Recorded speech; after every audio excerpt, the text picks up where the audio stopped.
Ժորժյան բարի օր, բայց չիմացաք, Նիկոլ Փաշինյանը Վարշավայում հայտարարել է, որ Հայաստանի եւ Ադրբեջանի ընդհանուր տնտեսական շահը կարող է ավելի լուրջ հիմքեր ստեղծել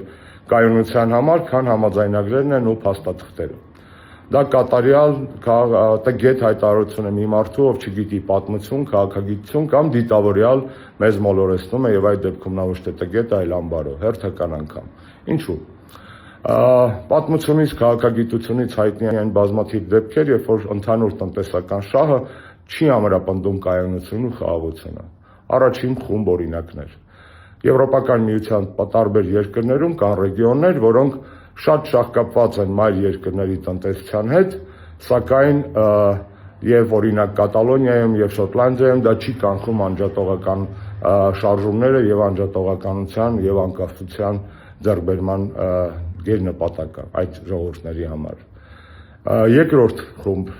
փաստարկները հետևյալն են. միջպետական հարաբերություններում նույնպես տնտեսական շահը չի կանխում երկու երկրների միջև հնարավոր սրացումներ, ընդհանուր պատերազմներ։ Օրինակ, Ռուսաստանն ու Ուկրաինան շահկապված էին տնտեսական կապերով շատ խորը, սակայն դա չկանխեց ուկրաինական պատերազմը։ Այլ օրինակ, Եվրոպական միությունը մեծապես կախված է Ռուսաստանից, որպես իր ապրանքների արտահանման շուկա եւ էներգակիրների ներկրման աղբյուր, սակայն դա չի կանխում ռուս-եվրոպական հարաբերություններում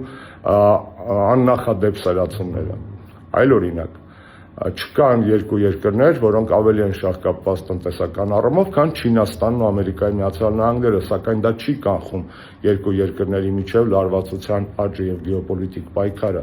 Ընդհանուր տնտեսական շահերը հիմքեր չեն ստեղծում կայունության համար, եթե չկան այդ կայունության համար քաղաքական հիմքեր։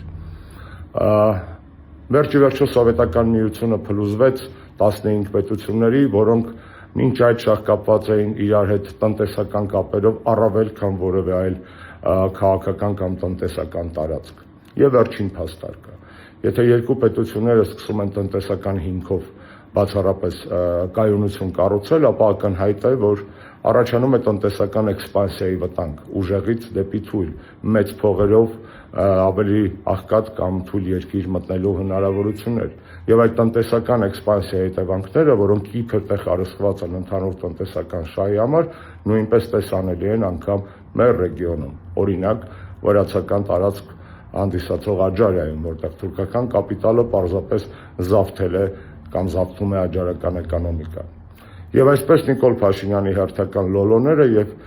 կեղծ հիմնավորումները հիմք չեն տալիս մեզ մտածելու, որ նա կարող է բերել կայուն խաղաղություն։ Խաղաղությունը կարևոր է, բայց խաղաղությունը հետևանք է անվտանգության։ Մեզ անվտանգություն է պետք, որից կբխի նաեւ խաղաղությունը։ Իսկ անվտանգությունը շատ ավելի բարդ հասկացություն է, քան պարզապես 10 միասին աշխատած 10 մանաթը բենզինի վաճառքի վրա օրինակ կիսելու հմտությունները։ Այսքանը կապի մեջ։